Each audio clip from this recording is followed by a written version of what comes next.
बिस्मिल्लाहिर्रहमानिर्रहीम। अस्सलाम वालेकुम स्टूडेंट्स।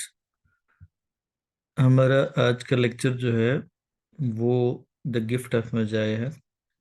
तो फर्स्ट ऑफ ऑल हम इंट्रोडक्शन करेंगे ओ हेनरी, जो इसका राइटर है, जिसका असल नाम सिडनी पॉटर है। और विलियम सिडनी पॉटर ये अमेरिकन स्टोरी राइटर था। और ये बैंक में एम्बेजलमेंट पे, फ्रॉड करने पे इसको पनिशमेंट हुई। ये भाग गया वहाँ से। और वहाँ से ये पेन नेम ओ हेनरी के नाम से ये लिखता रहा। इसकी जो राइटिंग फीचर्स है, मेनली विटिसिज्म है, वर्ड के साथ प्ले करता है, अनएक्सपेक्टेड ट्विस्ट देता है अपनी स्टोरीज में, प्लॉट्स को। तो स्टोरी की जहाँ तक समरी है वो इस तरह से है कि ये दो करेक्टर की गुद घूमती है, जिसमें हस्बैंड एंड वाइफ डेला और जिम दोनों एक दूसरे से बहुत प्यार करते हैं। और वो क्रिसमस के मौका पर एक दूसरे को गिफ्ट देना चाहते हैं। इन दोनों के पास जो है ना वो दो कीमती चीजें हैं। डेला के पास उसके खूबसूरत बाल है।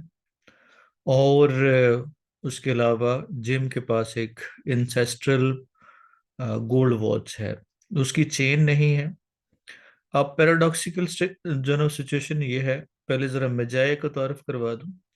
मिजाए बेसिकली ये थ्री वाइस मैन थे, ये थ्री किंग्स थे फ्रॉम ईस्ट, जो कि जीसस क्राइस्ट के पैदा होने पे सबसे पहले वो उनके लिए गिफ्ट लेके आए थे। तो न्यूली बॉर्न जीसस क्राइस्ट के लिए ये गिफ्ट लाना, ये तब से लेके एक एक कस्टम बन गया, या आप कह लें रिचुअल बन गया। क्रिसमस के मौका पर, यानी बर्थ ऑफ जीसस क्राइस्ट के मौका पर गिफ्ट का एक्सचेंज करना। तो इनको इसी मुनासबत से वाइज मैन कहा जाता है। ये थ्री किंग्स थे जिन्होंने फर्स्ट क्रिसमस गिफ्ट दिए थे। तो इस मुनासबत से गिफ्ट ऑफ मजाए बेसिकली कॉन्टेक्स्ट जो है ना इसका, वो हस्बैंड एंड वाइफ की कहानी है जो एक दूसरे से बहुत प्यार करते हैं। जो एक्सपोजिशन, जब भी कोई प्लॉट होता है तो इसी तरह से इस क्लाइमेक्स से और इस जो है वो राइज और फॉल से गुजरता है। पहले एक्सपोजिशन होती है, फिर एक्सपोजिशन यानी स्टार्ट होता है कोई भी कहानी, जो प्लॉट है। ये कॉन्फ्लिक्ट जो है ना वो बढ़ता है, फिर एक क्लाइमेक्स पे पहुंचता है, फिर फॉलोइंग एक्शन होता है, रेजोल्यूशन हो जाता है। जिस तरह से मसला ये होता है कि आप दोनों एक दूसरे के लिए वो गिफ्ट खरीदना चाहते हैं, लेकिन डेला के पास अनफॉर्चुनेटली पुअर फैमिली से बिलोंग करती है।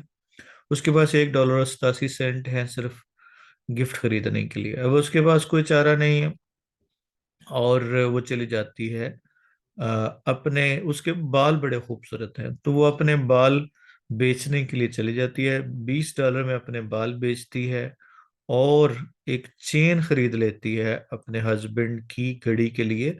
वो घड़ी जो उसकी एंसेस्ट्रल घड़ी है, जो हमेशा वो शर्म के मारे बाहर वो नहीं निकालता था, अब निकालता जब कोई उसको देख नहीं रहा होता। तो वो टाइम भी उस वक्त देखता है, क्योंकि उसकी चेन नहीं है और वो जेब में डाला रखता है। वो एंसेस्ट्रल वॉच है, खानदानी घड़ी है जो नस्ल दर नस्ल चलती आ रही है। एंटीक है, बहुत महंगी है, लेकिन उसकी चेन नहीं है। तो ज़ाहिर है उसकी इक्विवेलेंट चेन होती तो वो अपने बाजू पे, वो रिस्ट पे बांधता। तो अब क्या होता है कि वो अपने बाल बेच देती है, और पैराडॉक्सिकली या आयरॉनिकली उसका हस्बैंड जिम वो घड़ी बेच के उसके खूबसूरत बालों के लिए वो ज्वेल्स वाली वो कंघियां खरीद लेता है, कॉम्स खरीद लेता है। जब घर में आता है तो वो उसकी जो ना वो टेढ़नुमा, उसके बाल कटे हुए हैं, और छोटे छोटे बाल हैं, एक स्कूल बॉय की तरह। और वो शॉक्ड हो जाता है उसको देख के। ये क्लाइमेक्स है। उसके बाद जब वो उसको कहती है कि तुम मुझे घड़ी दिखाओ, तो मैं उसके साथ देखती हूँ चेन कैसी लगती है। तो उसके ये भी कहती है कि I am the same without my hair grows very fast Jim, यानी बाल बहुत तेजी से उगाएंगे। तो इस तरह से वो मुस्कुरा के कहता है कि चलो हम अपने क्रिसमस की गिफ्ट एक तरफ रखते हैं, और क्योंकि वो they are too precious to use now, कि वो इतने ही ज्यादा कीमती हैं कि अब उनको इस्तेमाल नहीं किया जा सकता। ये भी पैराडॉक्सिकल स्टेटमेंट है। वैसे तो प्रेशियस चीज या कीमती चीज ही हम इस्तेमाल करते हैं, लेकिन जो इतनी कीमती हो जाए कि हिस्टोरिक बन जाए, हिस्टोरिकल हो जाए, उसको फिर यूज नहीं किया जा सकता। जस्ट लाइक कोहिनूर डायमंड है, जो मलके बरतानिया के जो ना वो ताज में था, होता था, और इस वक्त वो म्यूजियम है, लंदन म्यूजियम में है। तो इसका मतलब है वो इतना खूबसूरत हीरा है कि उसको इस्तेमाल करने के काबिल नहीं रहा वो, अब वो म्यूजियम की जीनत बन गया। तो ये फॉलोइंग एक्शन होता है, वो दोनों छोड़ के हैप्पी एंडिंग होती है। वो दोनों एक दूसरे को समझ जाते हैं, और दोनों की सेक्रीफाइस एक दूसरे के लिए बहुत वैल्यूएबल है, और उनके मैट्रिमोनियल रिलेशनशिप के लिए बहुत ज्यादा यूजफुल है। और वो एंड पे वो कहते हैं कि असल में मजाए वही हैं जो अ, अपने सबसे कीमती तरीन चीज जो है ना वो बेच के एक दूसरे की जिंदगी में या एक दूसरे के लिए सेक्रीफाइस करने का जज्बा रखते हैं। ये आयरनी है, एक बालों के लिए कंघी लाता है तो बाल नहीं है, और एक चेन लाती है तो आगे वॉच नहीं है। और मोरल लेसन यही है कि सेक्रीफाइस जरूरी है रिश्तों को बचाने के लिए। और दूसरी, such stories exist, definitely exist somewhere in the world, but perhaps there just a few examples which cannot be generalized. Most of the time the number of such stories is very little. उसके बाद जो है ना वो definitely giving gifts to each other is sign of good relationship. It increases the intimacy between the different relationship,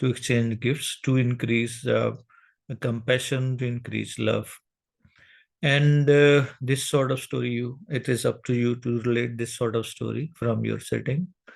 let's start see. हम पहले तर्जमा करेंगे, उसके बाद क्वेश्चन, और उसके बाद ग्रामेटिकल स्ट्रक्चर्स पे देखेंगे। $1.87, $1 है 87 है। ये मोस्ट ऑफ द इसका जो नो सेंटेंस की बिगिनिंग है, ये फ्रेगमेंट्स हैं, इनकम्प्लीट सेंटेंसेस हैं और फ्रेगमेंट्स हैं। इसलिए इनको तर्जमा करते हुए आप चाहे तो फ्रेगमेंट में कर सकते हैं या कंप्लीट जो ना वो तर्जमा भी कर सकते हैं। आप कह सकते हैं कि उसके पास $1.87 थे। वैसे तो ये इसके पास का जो वर्ड है वो मौजूद नहीं है, लेकिन सेंटेंसेस को मुहावरा बनाने के लिए हम इस्तेमाल करते हैं। उसके पास $1.87 थे, दैट वॉज ऑल, यही कुल जमा पूंजी थी। शी हैड पुट असाइड, उसने इसे बचा कर रखा होता। पुट असाइड जो ना ये मिल के सेपरेट प्रपोजिशन है, मिल के मीनिंग देगा। पुट असाइड का मतलब सेव करना होता है। एक एक पाई करके, then another, in her careful buying of meat another food, गोश्त और दूसरी अशियाए खुर्दनोश की मोहतात खरीदारी में। तो पहले सब्जेक्ट का तर्जमा करेंगे, फिर लास्ट पे चले जाएंगे। पहले शी, उसने, अब लास्ट पे चले जाएं। ऑफ मीट अनदर फूड, गोश्त और दूसरे अशियाए खुर्दनोश की, इन केयरफुल बाइंग मोहतात खरीदारी में, one cent then another and then another, एक एक पाई करके बचाया हुआ था। हैड पुट असाइड तो बचाया हुआ था, सेव करना भी। डेला काउंटेड 3 टाइम, डेला ने से 3 मरतबा गिना। $1.87 ब्रैकेट में लिख सकते हैं, फिर भी $1.87 ही थे। And next day would be Christmas, और अगले दिन क्रिसमस थी। There was nothing to do but fall on the bed and cry. अब देर का चूंकि स्टार्ट में आ जाए तो ये इंडिकेटिंग होता है, तो इसका तर्जमा नहीं करते, तो हम लास्ट पे चले जाएंगे। Nothing to do but on the film, माँ सवाए, fall on the bed and cry, बिस्तर पे गिरने और रोने के सिवा करने को कुछ नहीं था। नथिंग टू डू बट, माँ सवाए बिस्तर पे गिरने और रोने के सिवा कुछ नहीं था। सो डेला डिड इट, इसलिए डेला ने ऐसा ही किया। Only 1.87 to dollar to buy a gift for Jim. अब यहाँ पे क्या होगा, एग्जिस्टेंस अगेन, यहाँ पे सेंटेंस फ्रेगमेंट है, तो यहाँ पे सेंटेंस बेसिकली होना चाहिए देयर वाज ओनली 1.87 या डॉलर। तो अब ये खुद से हमने सेंटेंस बा मुहावरा बनाने के लिए इस्तेमाल करेंगे। फॉर जिम, जिम के लिए, टू बाय गिफ्ट, तोहफा खरीदने के लिए सिर्फ, या महज 1.87 डॉलर थे। हर जिम, उसका जिम यानी उसका अपना gym. She had had many happy hours, उसने कई कई घंटों क्या होगा सोचा था, प्लानिंग मंसूबा बंदी की थी, समथिंग नाइस फॉर हम, उसके लिए कुछ कुछ अच्छा करने के लिए। तो पहले सब्जेक्ट आ गया शी, उसने। अब लास्ट पे चले जाएं सब्जेक्ट के बाद, बा मुहावरा तर्जुमा बनाने के लिए अरेंजमेंट हमेशा याद रखना है कि उस सब्जेक्ट के बाद लास्ट से वापस आएंगे, तो ऑटोमेटिकली आपका उर्दू में वो तर्जुमा बनता जाएगा, बा मुहावरा तर्जुमा बनता जाएगा अरेंजमेंट, क्योंकि English is from left to right and Urdu is from right to left.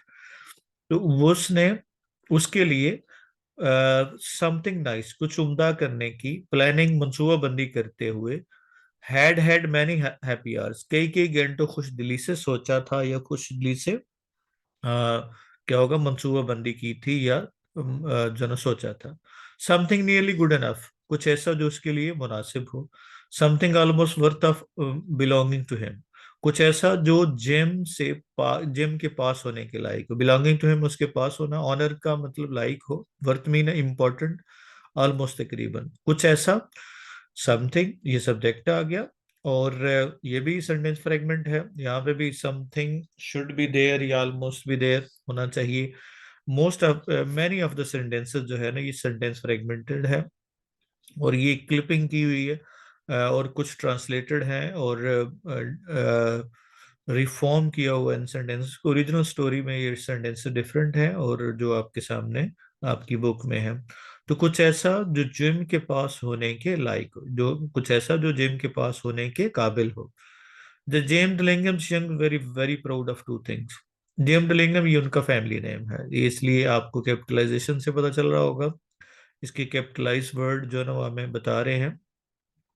GeM डलिंगम के नौजवान दो चीजों पे फख्र करते थे, were proud of thing which they own, जो उनकी मलकियत थी। ओन का मतलब होता है मलकियत होना। One thing was Jim's gold watch, एक जिम की सोने की घड़ी थी। It had once belong to his father, ये कभी उसके बाप के पास हुआ करती थी। वंस जो है ना वो कभी हुआ करती थी। पास में किसी वाक्य को शो करने के लिए, ये रूटीन को शो करने के लिए हम इस्तेमाल करते हैं। ये तो था हमारा टेक्सचुअल जो ना वो ट्रांसलेशन। अब जरा देखना है, हमने क्वेश्चन को देखना है।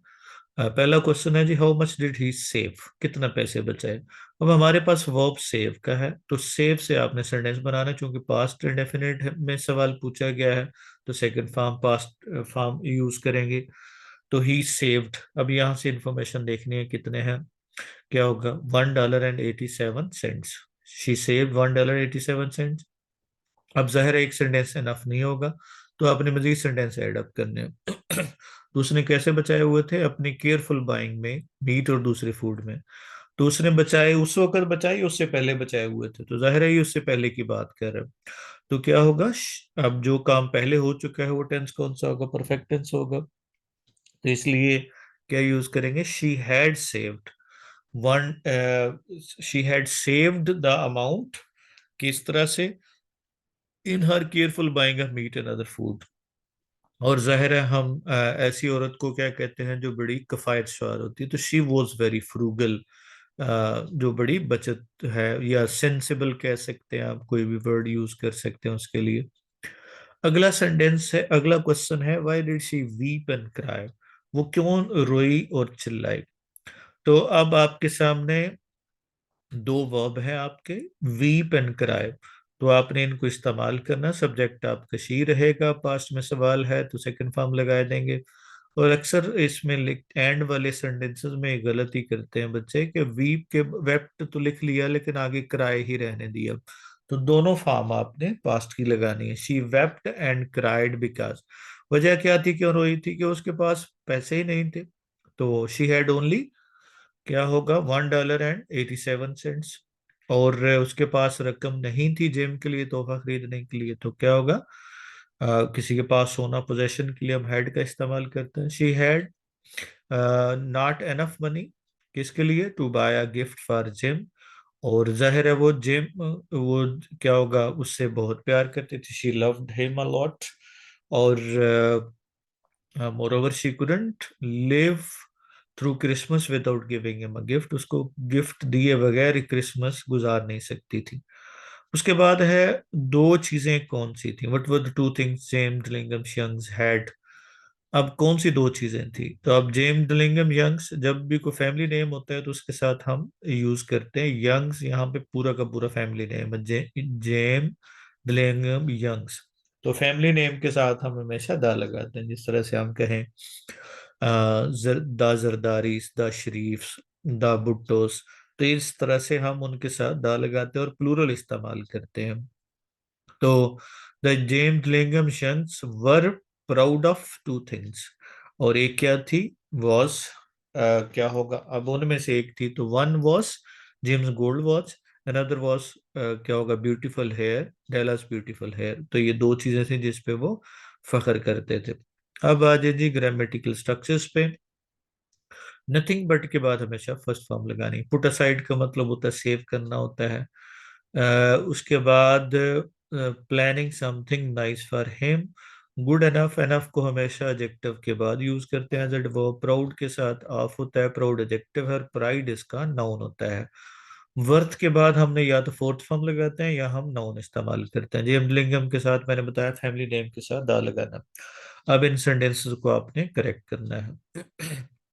वंस आ गया तो ये पास्ट टेंस को इंडिकेट कर रहा है, देयर वाज होगा। पुट असाइड हो, पुट क्या होगा, डाउन होता है, पुट डाउन का मतलब नीचे रखना होता है। वंस जो है ये हम दो तरह से इस्तेमाल करते हैं, ये एडवर्ब ऑफ फ्रीक्वेंसी भी होता है और एडवर्ब ऑफ टाइम भी होता है। अगर आपने पास को रेफर करना हो, वंस ही लिव्ड इन क्या होगा, इन अ विलेज, तो ये टाइम को इंडिकेट करेगा।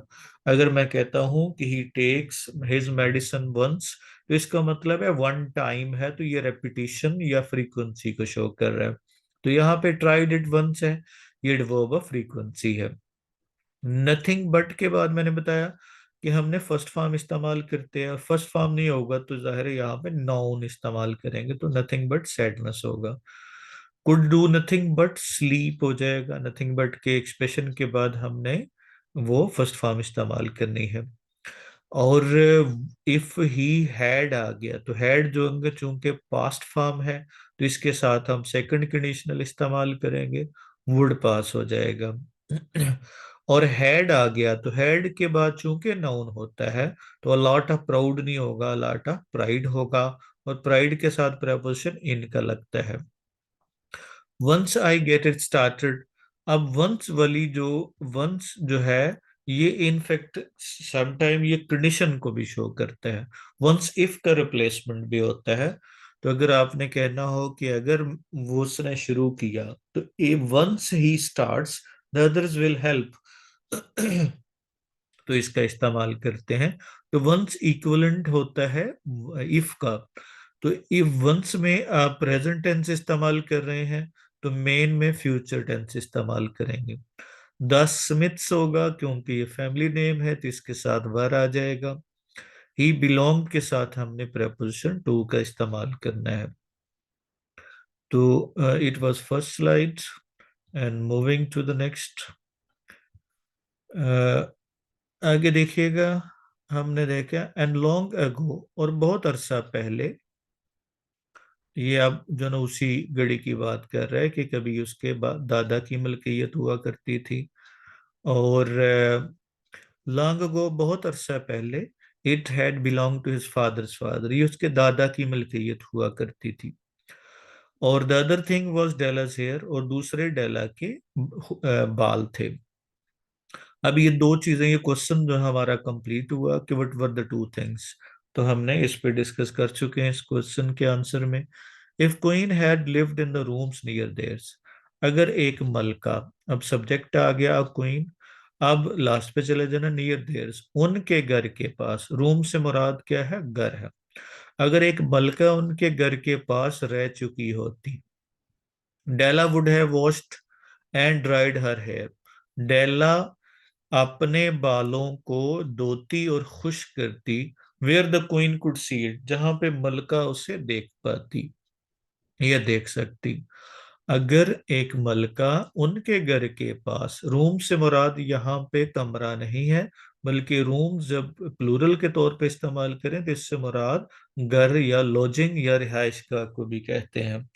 तो अगर एक मलका उनके घर के पास रह चुकी होती और डेला वहां पे अपने बालों को धोती और खुश्क करती, where the queen could see, जहां पे मलका उसे देख पाती। डेला न्यू, डेला जानती थी, her hair was more beautiful than any queen jewels and gift. Della को मालूम था, न्यू एक जन क्लॉज आ गई, डेला को मालूम था कि उसके बाल, अगला सब्जेक्ट आगे हर हेयर। अब लास्ट पे चले जाना है, किसी भी क्वीन किसी भी मलका के जवाहरात और तोहफे से ज्यादा कीमती हैं या कीमती थे। If a king had lived in the same house, again अगला सेंटेंस शुरू होता है, अगर एक बादशाह उसी घर में रह चुका होता, विद ऑल हिज रिचेस, अपनी तमाम तर दौलत व हशमत के साथ, या अपनी दौलत के साथ। रिचेस से मुराद, रिच वैसे अमीर होता है, और रिचेस से मुराद वेल्थ या प्रॉपर्टी या दौलत व हशमत। अगर एक बादशाह, अब सब्जेक्ट के बाद अब लास्ट पे चले जाना है, अपनी तमाम तर क्या होगा, दौलत के साथ उसी घर में रह चुका होता। Jim would have looked every time they met, Jim क्या होगा, एवरी टाइम, अब लास्ट पे चले जाए, एवरी टाइम दे मेट, जब भी उनकी मुलाकात होती, लुक डेट इज वॉच, अपनी घड़ी पे नजर डालता। जेम हर मर्तबा जब उनकी मुलाकात होती अपनी घड़ी पे नजर डालता। जिम न्यू, जिम जानता था, no king had so anything so valuable, Jim जानता था किसी भी बादशाह के पास, सब्जेक्ट आ गया। जिम न्यू एक क्लॉज है, और अगली क्लॉज क्या है, अगली क्लॉज में सब्जेक्ट है नो किंग, कोई भी बादशाह के पास सो वैल्यूएबल, अब लास्ट पे चले जाना, इस कदर बेशकीमत चीज नहीं थी। So now Della's hair fell about her, shining like a falling stream of brown water, क्या होगा, इसलिए अब डेला के खूबसूरत बाल, अब ये सब्जेक्ट आ गया सेंटेंस का, सब्जेक्ट के बाद लास्ट पे चले जाना है, shining like a brown stream of waterfall, अब लास्ट पे चले जाना है, इसलिए अब डेला के खूबसूरत बाल, अब shining like a brown water, brown water, भूरे रंगत के पानी की, फॉलिंग स्ट्रीम आबशार की तरह, शाइनिंग चमकते हुए, डेला के खूबसूरत बाल भूरे रंगत के, क्या होगा, आबशार की तरह, ये गिरती हुई आबशार नहीं लिखना, क्योंकि आबशार पर्शियन का वर्ड है, इससे मुराद हीप, गिरता हुआ पानी होता है, इसलिए गिरना अलग से नहीं लगाना। भूरे रंगत की आबशार की तरह, शाइनिंग चमकते हुए, ये प्रेजेंट पार्टिसिपल है, शाइनिंग फोर्थ फॉर्म है, जो क्या है, कंटिन्यूटी को शो करता है, चमकते हुए, फैल अबाउट हर, उसके इर्द गिर्द बिखर गए, इसलिए डाला कि आप खूबसूरत बाल भूरे रंगत की आबशार की तरह चमकते हुए उसके इर्द गिर्द बिखर गए, या बिखर गए या फैल गए। इट रीच देम बिलो हर नीज, ये उसके बाल उसकी घुटने से नीचे तक लंबे थे या पहुंचते थे। It almost itself made a dress for her, इसने उसके लिए एक किस्म का लिबास बना दिया था, उसके बालों ने उसके लिए। इट से मुराद यहाँ पे हेयर है, हेयर आपको पता है इंग्लिश में अनकाउंटेबल सिंगल नाउन होता है, तो उस बालों ने उसके लिए एक किस्म का लिबास बना दिया, तकरीबन एक किस्म का लिबास बना दिया था।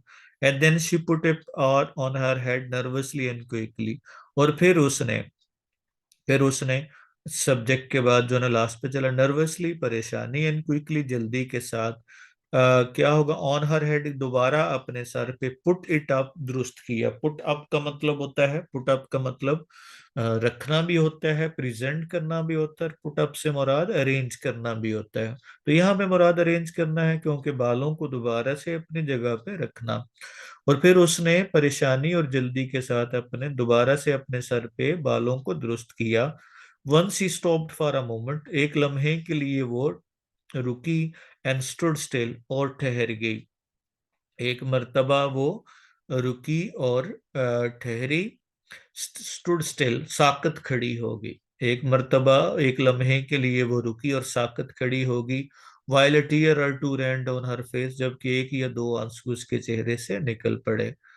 अब हमारा क्वेश्चन जो है ना का पार्ट है, how beautiful was her hair, कितने खूबसूरत थे। तो अब यहाँ पे उसके बारे में जो है वो आपने देखना है कि उसके ब्यूटीफुल लॉन्ग हेयर थे। तो अब जाहिर है, अब यहाँ पे सब्जेक्ट हमारा क्या है, हर हेयर है। तो या डेलास हेयर कह ले या हर हेयर कह ले, तो डेलास हेयर इसमें अक्सर गलती लगती है कि हम इसको प्लूरल कंसीडर करते हैं। तो इसमें Della's hair was beautiful and long. अब अगला हमने देखा, इसके बारे में पढ़ा कि वो किस तरह से था, ब्राउन वाटरफॉल की तरह था। तो क्या होगा, it was like a brown waterfall. और इसके लिए, इसके अलावा वो कहाँ तक लंबे थे, क्या होगा, उसकी घुटनों तक नीचे थे। इट रीच बिलो हर नीज। और उसके बाद हमने देखा कि किसी भी क्वीन के ज्वेल्स और गिफ्ट से ज्यादा कीमती थे। तो it was more beautiful than any queen's jewels and gifts.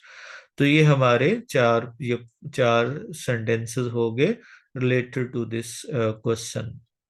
How will the queen wash her hair, किस तरह से बाल जो है ना वो धोएगी या धोती या धोएगी।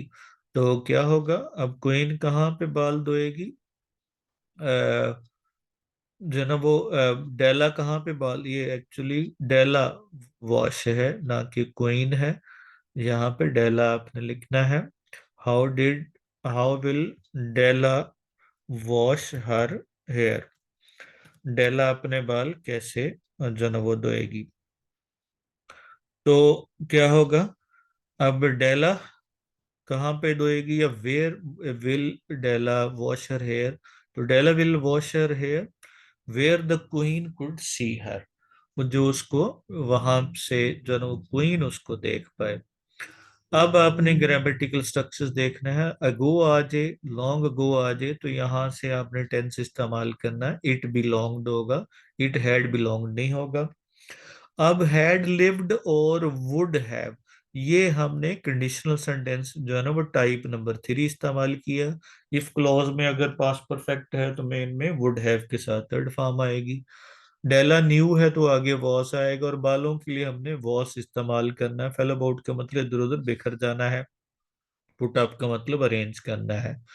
उसके बाद नर्वसली और क्विकली दोनों एडवर्ब हैं जो पुट अप के मीनिंग में इजाफा कर रहे हैं। पुट अप कैसे किया, नर्वसली एंड क्विकली किया।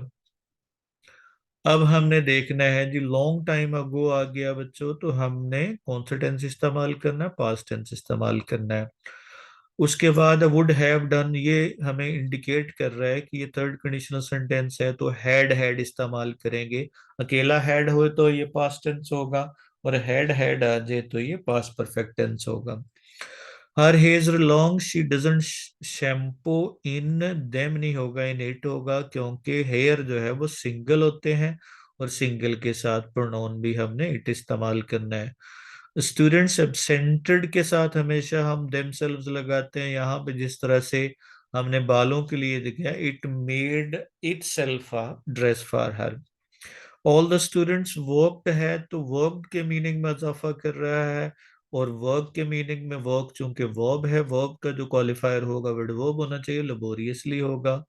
क्वाइटली एंड फास्ट होगा, फास्टली कोई भी एडवर्ब नहीं होता।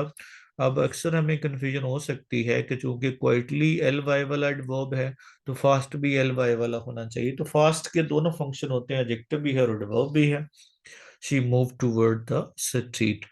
तो ये तो था बच्चों हमारा ये जो ना पेज नंबर 67 पे हमारे जो है ना वो इसकी जो है ना वो ट्रांसलेशन और उसके रिलेटेड जो है क्वेश्चन आंसर। उसके बाद हमने देखना है, हमने ग्रामेटिकल स्ट्रक्चर्स पे देखना है। वुड का इस्तेमाल हम करते हैं कि जब हमने पास्ट के किसी इवेंट के बारे में बात करनी हो। तो I thought I would be late, जब हमने हाइपोथेटिकल सिचुएशन हो वहां पे यूज करते हैं। I it would be very expensive, polite request के लिए would you please help me. उसके बाद कंडीशनल सेंटेंस में वॉन्ट क्या होगा, if you have a ticket, ये प्रेजेंट में है, और वॉन्ट फ्यूचर में है। वुड इस्तेमाल होगा जब इफ वाली क्लॉज पास्ट में होगी। डू नथिंग के बाद हमने फर्स्ट फॉर्म लगानी है, does nothing but play, did nothing but weep, did nothing क्या होगा but abuse, he does nothing but chase, and nothing but play. उसके बाद है एनफ का इस्तेमाल करना है। क्या होगा, लॉन्ग एनफ। उसके बाद है दैट इज नॉट एनफ। उसके बाद है क्या होगा, क्यूरियसली एनफ होगा, क्योंकि एनफ जो है ना, चाहे वो वर्ब किस क्वालिफाई करे या एडजेक्टिव को क्वालिफाई करे, इसको हम पोस्ट पोजीशन पे इस्तेमाल करते हैं। और एनफ मनी हो जाएगा। जब ये एडजेक्टिव के मीनिंग, एडजेक्टिव के तौर पे इस्तेमाल करें तो एनफ मनी है, मनी चूंकि नाउन है तो एनफ पहले लगाएंगे। प्राउड क्या होगा, ऑफ डूइंग इट, और प्राइड इन हर ब्यूटी। उसके बाद है, ये इनकम्प्लीट सेंटेंसेस हैं, हिंट्स दिए हुए हैं तो इससे आपने सेंटेंस कंप्लीट कर सकते हैं। She saved, she had saved it, she was frugal and sensitive, she belong to a poor family. Della wept bitterly because she had no money, she had only $1, she could do nothing but cry at her poverty। इसी तरह से क्या होगा, the James Dillingham Youngs had two valuable things they were proud of. One was, क्या होगा, Della's beautiful long hair, और it was more precious than any queen gifts, and other was a gold watch chain. अब यहाँ पे conditional sentence type 3 में देखना है। If it had rain, क्योंकि वुड हैव गॉटन है। इस तरह से वुड पास है तो इफ वर्कड आ गया। आई वुड हैव लीव्ड है तो if you lied, if you lied जो है ना सेकंड कंडीशनल है तो वुड बिलीव हो जाएगा। अगर माइट पास है तो ये वर्कड आ जाएगा, क्योंकि माइट जो है वो सेकंड कंडीशनल को शो करता है। कार्ड जो है ना पास्ट फॉर्म है तो कुड बी ऑन टाइम होगा। और इफ यू हैड बॉट है तो माइट हैव बीन एबल हो जाएगा। तो ये था हमारा फर्स्ट लेक्चर ऑफ, क्या था, गिफ्ट ऑफ मजाए। अभी हम सेकंड लेक्चर स्टार्ट करेंगे।